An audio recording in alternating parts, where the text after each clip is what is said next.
오늘 우리는 레위기 16장부터 20장까지 말씀을 통해 하나님의 깊은 사랑과 은혜를 나누려 합니다. 이 말씀을 통해 죄사함의 놀라운 은혜와 거룩한 삶으로의 부르심을 깨닫게 될 것입니다.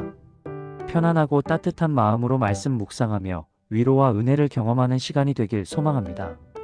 레위기 16장은 이스라엘 백성의 죄를 속하는 속죄일 욤키푸르에 대한 규례를 상세히 설명합니다. 속죄일은 이스라엘 백성에게 1년 중 가장 경건한 날로 모든 죄를 용서받는 특별한 날입니다. 이 날은 단순히 죄를 씻는 행위를 넘어 하나님과의 관계를 회복하고 그분의 은혜를 깊이 묵상하는 시간입니다. 속죄일의 중요성은 아무리 강조해도 지나치지 않습니다. 이 날은 이스라엘 백성이 1년 동안 해결하지 못한 죄를 한꺼번에 용서받는 날입니다. 성전과 지성소까지 더럽힌 죄를 깨끗하게 청소하는 날이기도 합니다. 속죄일을 통해 성전은 다시 거룩한 상태로 회복되고 하나님께서는 그곳에 지속적으로 임재하실 수 있게 됩니다. 이는 마치 우리가 묵은 때를 벗고 새롭게 시작하는 것처럼 이스라엘 공동체 전체가 정결함을 회복하는 중요한 의식입니다. 속죄일의 절차는 매우 엄격하고 신중하게 진행됩니다. 대제사장은 먼저 자신과 가족을 위해 속죄제물로 수송아지를, 번제물로 수장을 준비합니다. 그는 몸을 깨끗이 씻고 화려한 예복 대신 흰 세마포 옷을 입어 겸손과 정결을 나타냅니다.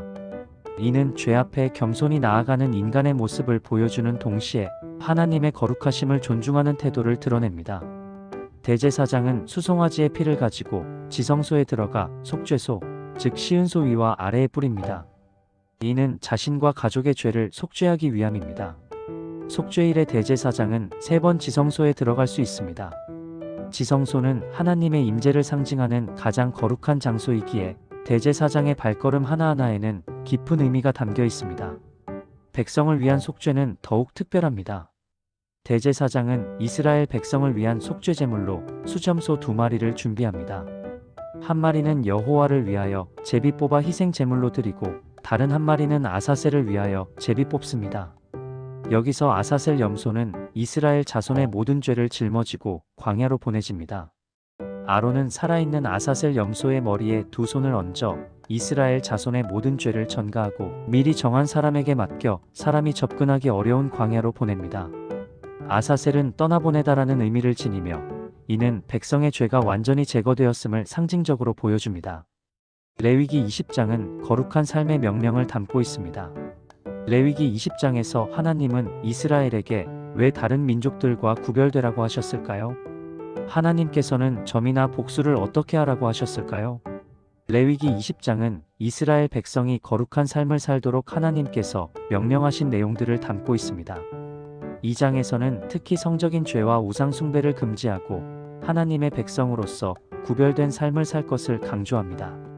하나님께서는 우리가 세상의 풍조를 따르지 않고 그분만의 거룩한 백성으로 살아가기를 원하십니다.